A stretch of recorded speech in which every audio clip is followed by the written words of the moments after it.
Hey, I have some obvious questions, but bear with me. Have you ever wanted to lose some weight? Have you ever wanted to have better digestion? Have you ever wanted to feel more energetic? Have you ever felt bloated? Have you ever experienced weight gain? Have you ever been frustrated when trying to, quote, diet and lose weight? Duh, right? Yes, yes, yes. Have you ever tried to restrict what you eat and try to eat, quote, healthy foods that you don't even like? Yuck. That's not enjoyable or sustainable. Chances are you've focused on what to eat or what not to eat to get the result you want. And no doubt, the what we eat matters, but it's not everything, people. Ugh. And I'm so excited that it's not. Far from it. This podcast series on food and eating can change your outlook on eating, dieting, weight loss, etc. Take action on the things I'm teaching you and look out.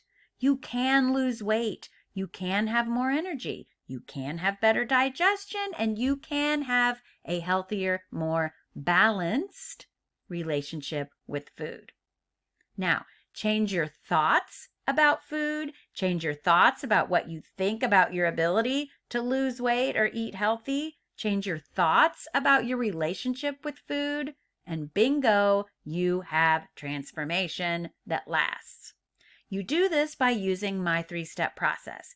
Take the right kind of action around food and eating, check your thoughts around food and eating, and get the right kind of accountability and support around food and eating, which is basically hiring me as your coach. And you'll see 1% change that leads to results over time that you can actually sustain by having balance, no extremes. So basically, in this series, I'm teaching you about mindful eating. Go ahead and Google mindful eating if you want other sources of information besides my podcast. Now, this idea of mindful eating and how to help people implement it is one of the many things I was taught in my year-long health and life coach training. And it's something that has helped me develop my own healthier relationship to food and better manage my weight and my middle-age hormones and my new middle-age body shape. And it's helped me help my clients as well. But you don't have to be middle-aged or older to benefit and use mindful eating. In fact, the earlier we can do it in our life, the better. I wish I would have known about these mindful eating strategies, or actually, I wish I would have believed it more, to be honest, earlier in my life. Then I might not have struggled so much when I hit middle age with the weight gain and I couldn't get by mindlessly eating like I had done for most of my adult life. As with everything, people, it comes down to our habits, right? Which is why I'm specifically trained as a habit coach. So we all have certain habits around the what we eat. We have habits around why we eat, habits around where we eat, habits around who we're being when we eat, and habits around how we eat. So recognizing without judgment what habits are not serving our weight and energy goals is the first step to slowly replacing these habits and thoughts with ones that serve us better. And as Americans, we have a lot to change, honestly. I had several people from Europe in my training program who can attest to this as well. Now, no judgment. I love being American, so don't get defensive. Keep eating the hot dogs and the corn on the cob and whatever. But in general, we eat too much, we eat too fast, and we eat while trying to do too many other things. Myself included. No judgment. So each episode in this series on food is equally important. So if you haven't already, go back and listen to episodes 21 and 22, and then keep listening in the future because there are several more episodes to come on this topic of food. In this episode, I'm focusing on how we eat, not what we eat. I don't care for the moment what you are eating. So one of my coaches in my training program was coaching this lawyer, and they started out in the coaching program, and the lawyer said, don't tell me what to eat and what not to eat. And my teacher said, I'm not going to. We're just going to focus on the how you are eating. You can eat anything, but focus on how you are doing it. And this led to a healthy relationship to food for this lawyer and led to better digestion and weight loss and eventually moving away from some of the lower energy foods to the higher energy foods. But the what we eat is another podcast.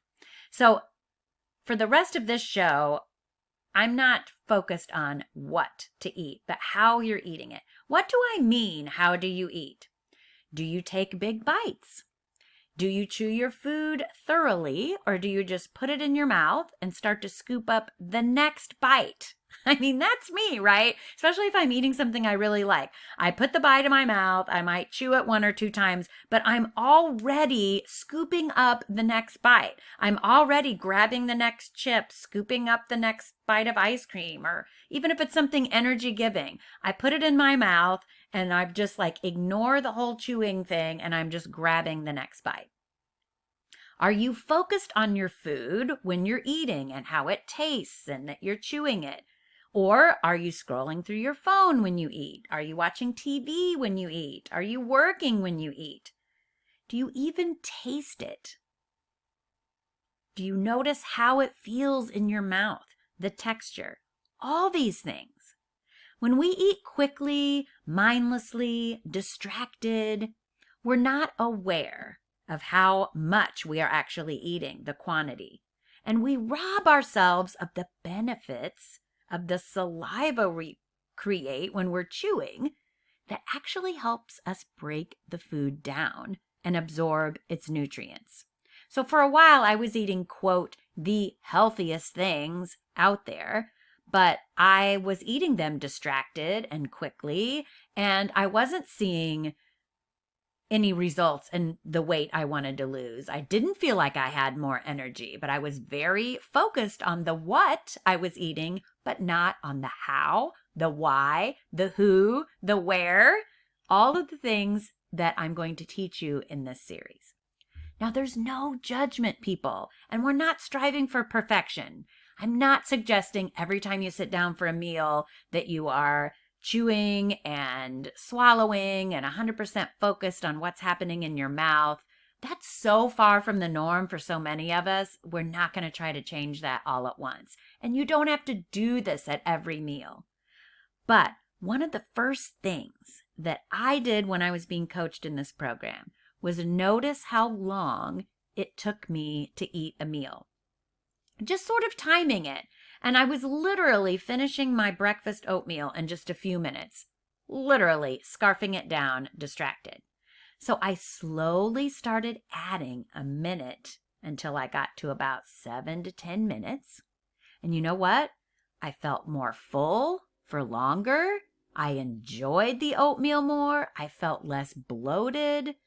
I started eating my lunch this way too and noticed that I didn't need to eat as much. I enjoyed my food. And I started to be mindful of how I was eating it. How am I eating the pizza, the ice cream, the kale? Noticing the tastes.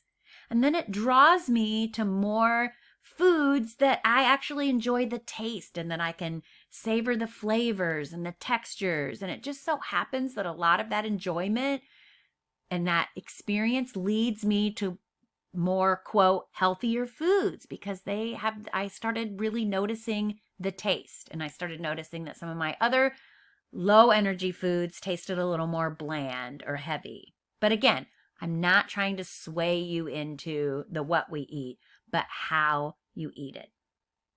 I learned how to take a bite and actually put my fork down and chew the whole bite and swallow before I took another bite. Now, I know it sounds simple, and maybe many of you listening are like, I do that all the time. Maybe I'm the only one here that struggles with eating mindlessly. And it was hard for me to do because my habit is to eat quickly. But when I'm intentional about how I'm eating, I'm not bloated. I feel full and satisfied longer. Our brain wants to experience the full act of eating, or it will continue to search for it until we've had the full experience of eating. This is fascinating. So when we are rushing mindlessly through our meal, our brain doesn't think we've had it and will continue to search for that pleasure, that complete meal, more food. Honoring hunger and fullness is another aspect of mindful eating and how we eat. Do we honor when we are hungry, or do we ignore it until we're so hungry we can't think straight, and then we crave foods that might not be energy giving, or we then eat too much because we're famished? Do we honor our fullness, or do we keep eating until we are stuffed and overstuffed? So how can you eat that will result in improved digestion, better weight management, and more enjoyment of the meal? Start slow and simple. For the next 7 days, try eating a meal where you put your fork down in between bites, where you chew your food several times before you swallow it, where you take a breath in between bites, literally that warm air that you're breathing in.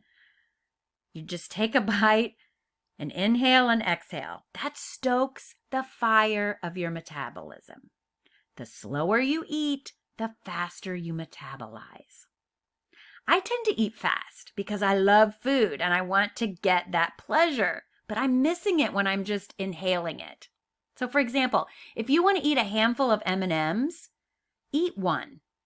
I know they're small. Eat it. Chew it a couple times, really taste it, and swallow it. Then take a breath and take another one. Enjoy it. Eat 6 or 7 this way, and you may be more likely to be satisfied from those M&Ms than just dropping 7 in your mouth at once, chewing it twice, dropping another 7 in your mouth. So again, I don't want you to even think you have to change what you eat, but slowly changing how you eat can have a huge effect.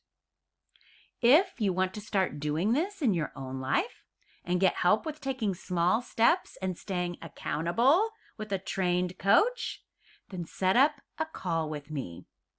It's free. Or join my email list by taking my free online training so you can get access to more tips and notices of when my coaching programs begin. I send that all through email to my email list. Go to coachingcanhelp.com to get started today, and I will catch you in the next episode.